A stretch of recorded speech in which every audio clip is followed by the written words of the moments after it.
우리는 신의 사랑을 빛으로 비유하고 있다. 차트 위에서 신의 사랑은 매우 강렬하고 그 아래로 갈수록 감소하다가 점점 더 어두워진다. 이때 함께 가는 인간의 감정도 파노라마 전체를 겪는다. 200 이하의 감정은 부정적이고 고통인 감정으로 분류되었다. 바닥으로 갈수록 그것이 더 심해지고 자살하는 지경에 이른다. 의식 수준 200부터 진정한 힘이 생기기 시작된다. 그 아래에서는 에고의 허세가 있다. 자부심은 175이다. 거기서 정치적인 올바름 같은 것들이 나온다. 숭고한 척하는 우월의식이 있지만 결과에 의해 뒷받침되지는 못한다. 부풀어 오른 에고이다. 분노는 150이다. 그 수준에서 사람은 거짓된 힘의 느낌을 갖는다. 거기서는 모든 일에 대해 언제나 분노한다. 힘이 없을 때 당신이 할 수 있는 최선은 자신을 부풀리는 것이다. 200 이하는 약함의 수준이고 200 이상은 힘의 수준이다. 만약 당신에게 진정한 힘이 있다면 그런 모든 것들이 필요 없다. 만약 당신에게 자기 존중감이 부족하다면 자기 존중감이 필요하다고 느낄 것이지만 당신에게 이미 자기 존중감이 있다면 그것이 필요 없다. 심지어 거기에 관심도 없을 것이다. 200 이하의 사람들에게는 자율성이 없어서 다른 사람들의 평가에 영향을 받는다. 이 수준은 위력, 강제력의 수준이고 200 이상은 힘의 수준이다. 힘은 독립적이다. 힘은 그 자신인 것의 결과로 그 영역 안의 모든 것에 영향을 미친다. 당신이 힘의 수준에 있다면 자기 자신인 바가 당신이 행하는 것보다 더 모든 것에 심오한 영향을 준다. 그것이 영적인 스승들이 세상의 구원에 대해 걱정하지 말고 자신을 구원하라고 말하는 의미이다. 당신 자신의 의식의 진화를 통해 밖에서 플래카드를 들고 시위하는 것보다 더 인류를 위해 이미 많은 일을 하고 있는 것이기 때문이다. 당신이 보는 세계는 단지 에고가 목격한 지각의 이야기이다. 그러므로 구원되어야 할 바깥에 무엇은 없다. 세상을 구원하느라 시간을 낭비하지 마라. 그것에 대해 어디 가서 말할 필요도 없다. 그냥 당신 자신을 구원하라. 그럼으로써 당신은 심오한 영향을 발산하게 된다. 위력은 언제나 대적하는 위력을 야기한다. 언제나 여기에서 저기로 가고 반작용을 부른다. 그리고 소진된다. 조만간 이쪽의 군대와 저쪽의 군대의 자원은 고갈될 것이다. 양측의 인구가 감소하게 되는 모습을 본다. 그래서 위력은 상대적으로 약하다. 세상은 거기 의존한다. 엄청난 힘을 가진 이들은 위력에는 신경 쓰지 않는다. 200 이하에서 사람들은 힘이 없기 때문에 위력에 의지한다. 에고는 과장을 통해 스스로 중요하다고 느낀다. 공격적이고 분노하는 것. 동물들이 분노할 때 몸을 부풀리는 것과 같다. 분노의 수준 아래에는 욕망이다. 이 수준에서 사람들은 노예화되고 중독된다. 이것은 갈망과 원함의 수준이다. 여기서는 거만하고 모든 사람을 싫어한다. 이것은 태양신경총에서 나오는 것이다. 태양신경총은 또한 용기의 수준이기도 하다. 세상에서 활동하기 위해서는 배짱이 필요하다. 그러나 태양신경총에 너무 많은 에너지가 모여 있으면 갈망과 원함으로 가게 된다. 그것의 문제는 그것을 결코 만족시키지 못한다는 것이다. 이것을 사면 당장에는 만족하지만 내일이면 저걸 원하고 그 다음 날에는 다른 것을 원하고 끝이 없다.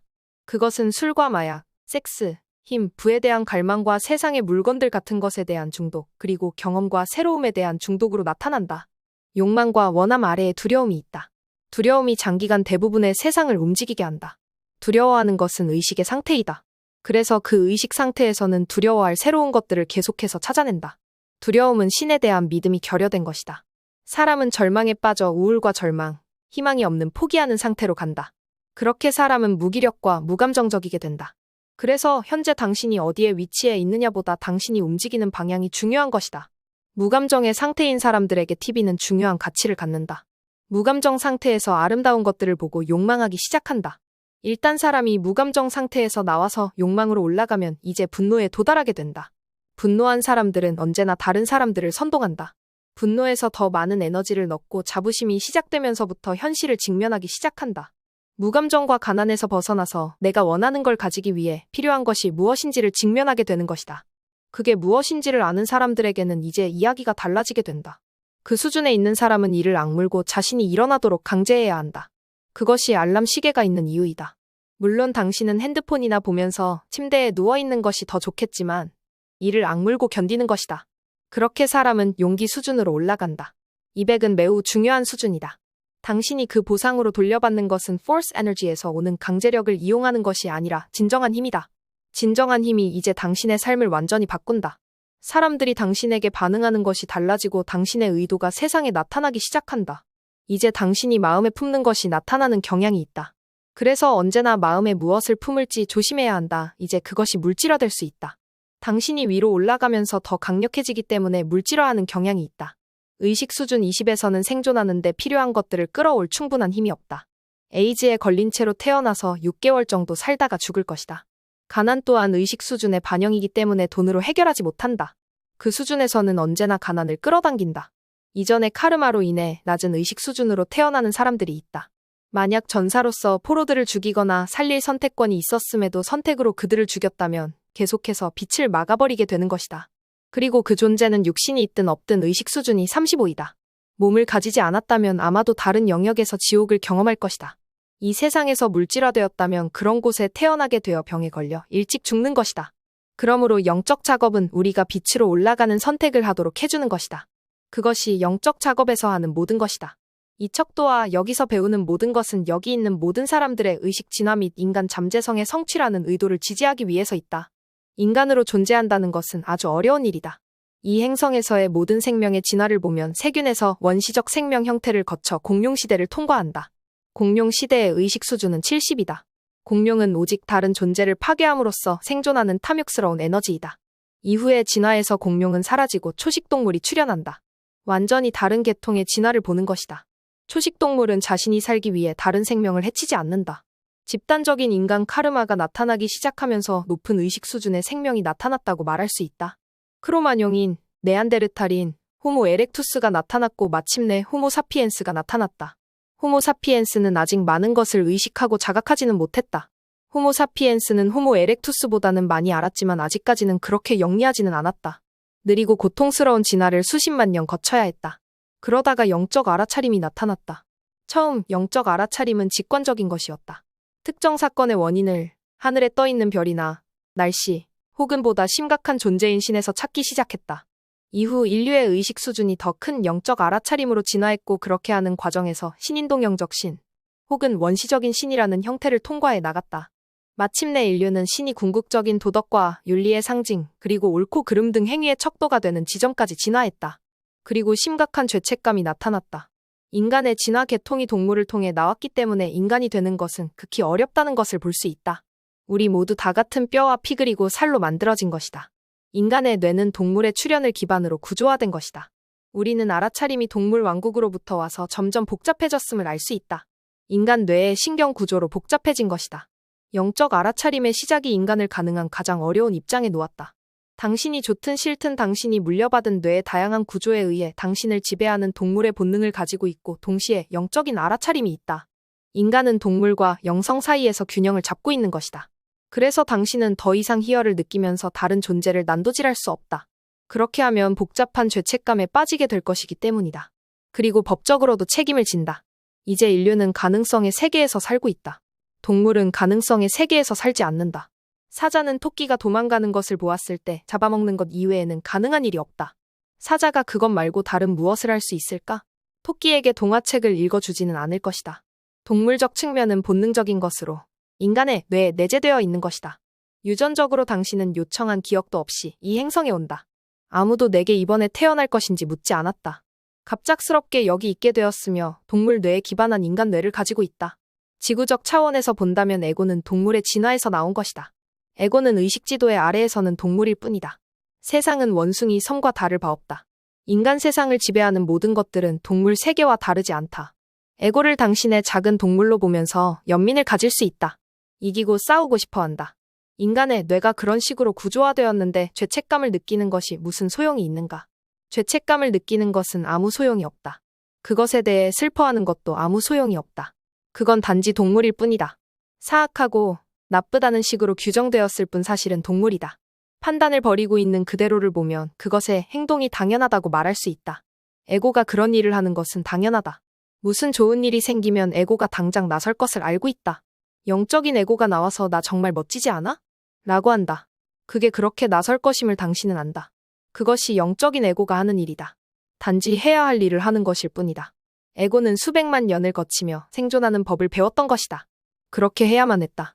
당신 안에 동물이 성공적이지 못했다면 당신이 오늘 여기 있지 못했을 것이다. 당신의 성공은 당신 안에 동물의 존재 덕분인 것이다. 물론 인간으로서의 성공이지 참나를 뜻하는 것은 아니다. 영적으로 알아차리는 존재인 당신은 동시에 동물 본능에 잡혀있다. 자동적으로 죄책감과 두려움으로 반응하지 않기 위함이다. 의식척도 위로 갈수록 사람은 점점 더 자유로워진다. 당신의 뇌 뒤에는 원시적 파충류 뇌가 여전히 존재하고 있다. 의식이 진화하기 시작하면서 이성이 시작된다. 우리는 생각하는 능력의 출현을 본다. 우리는 지금 전두엽의 출현에 대해 말하고 있다. 생각할 수 있는 능력이 심지어 특정 동물에게도 있고 점점 더 복잡하게 된다. 그것이 당신이 이전에는 생각해 본 적이 없는 다양한 방식의 괴로움을 준다. 전두엽이 생기고 난 뒤 모든 것에 대해 매 순간 죄책감을 느끼게 되었다. 괴로움을 느끼는 능력이 엄청나게 증가한 것이다. 다른 한편으로는 만족할 줄 아는 능력도 증가했다. 우리는 동물계에서 나왔다. 나는 에고를 재맥락화하려는 것이다. 에고는 나쁘지도 끔찍하지도 않다. 그러나 그것에게 주도권을 주면 당신을 끔찍한 곳으로 데려갈 것이다. 에고에는 무서운 이름표가 붙여졌다. 영적, 종교적 세계에서 에고는 무서운 단어로 불린다. 죄라든지 악마로 불렸다. 그리고 당신은 지금 온갖 것들을 걱정하느라 밤에 잠을 자지 못한다. 동물은 당연히 자신이 옳기를 바란다. 동물은 본성상 이기고 싶어하며 다른 동물들을 상관하지 않는다. 그저 죽이고, 잡아먹고, 짝짓기하고 영토를 지배할 뿐이다. 프로이드가 이드라고 부른 것, 그 이드 안에 있는 것이 동물이다. 영적인 전제들의 기초에서 그것을 억압하고 부정하는 대신 저항하는 것을 놓아버려야 한다. 인류는 죄책감 때문에 이것을 억압하고 부정하며 그것을 세상에 투사했다. 제거된 것이 아니라 바깥으로 옮겨진 것이다. 나쁜 사람은 저기 밖에 있고 당신은 나쁜 사람이 아니라고 느끼는 편이 훨씬 낫기 때문이다. 우리는 진화에서 비롯된 피할 수 없는 동물적 본능이라는 영적인 딜레마를 가지고 있다. 그것이 카르마이다. 우리는 동물계의 카르마를 가지고 있다. 만약 우리가 동물계의 카르마를 가지고 있지 않다면 우리는 모두 0일 것이다. 여기 의자에 엉덩이를 대고 앉아있지 않고 방에서 떠다니고 있었을 것이다. 사람들이 세상으로 오는 것은 그들의 지난 경험, 삶, 결정들에 의한 것이다. 그러나 명백하게 그 육체와 동물적 충동을 초월하려는 결정이 있다. 영적인 작업에서 우리가 하려고 노력하는 것은 동물적 반응으로서의 에고의 충동을 극복하는 것이다. 놓아버림을 계속하면서 아래 수준에서 벗어나 중립성이라고 불리는 수준으로 도달한다. 우리는 동물적 충동에 대해 죄책감을 느끼는 것을 멈추고 용서할 수 있다. 모든 사람들이 자신의 몸에 별명을 붙여주고 애완동물처럼 입양해야 한다. 우리도 이것을 애완동물로 입양했다. 이것이 얼마나 친근한지 볼 수 있다. 내가 원하는 것을 하고 표현한다. 정말 놀라운 물건이다. 그것과 친구가 되고 있는 그 자체로 알게 되는 것이 최선이다. 그것은 이기고 생존하기를 원하고 동물적 필요를 가지고 있다. 이에 대해 죄책감을 느끼는 것을 그만둔다. 죄책감을 느끼지 않으면 그것을 부정할 필요가 없다. 동물은 자신을 추월한 다른 운전자의 차가 전복되길 원한다. 당연히 그것을 원한다. 당신은 당신의 동물에 호응해주고 그 동물의 지도자가 된다. 그것을 입양한 것이다. 그것이 당신을 지배하는 것이 아니라 당신이 그것을 받아들임으로써 그것을 부정할 필요가 없어지는 것이다. 그것을 부정하지 않으면 죄책감을 느낄 필요가 없다. 있는 그대로 받아들이면 그것을 세상에 투사할 필요가 없다. 그것을 투사하지 않기 때문에 세상에서 그 모든 악을 보지 않게 된다. 당신이 여러 가지 일들의 죄책감을 느끼기 때문에 그것들을 세상에 투사하는 것이다. 당신은 그 악이 밖에 있다고 생각하지만 이는 세상에 대한 당신의 투사인 것이다. 세상은 영화이고 당신이 보는 것은 당신이 투사한 것이다. 당신이 그 단점을 더 인정할수록 덜 투사하게 된다. 그리고 이제 세상을 비극적으로 보는 대신 그것을 우스꽝스러운 것으로 보게 된다. 위로 올라갈수록 세상은 비극적인 동시에 심각하게 받아들이지 않음과 동시에 우스운 것이 된다. 어떤 필드 위에 모든 사람은 거기 있겠다는 자신들의 결정에 의해 그 자리에 있다. 그건 자기 자신의 선택이다. 아무도 그 사람에게 그렇게 하라고 강요하지 않았다. 여기 있는 모든 사람들도 자신의 선택으로 여기 있는 것이다. 모든 사람들이 자신의 에고와 친밀해지기를 원한다. 우리는 그 동물을 인정하고 이름을 지어주고 그 소유자가 되어 목줄을 맨다.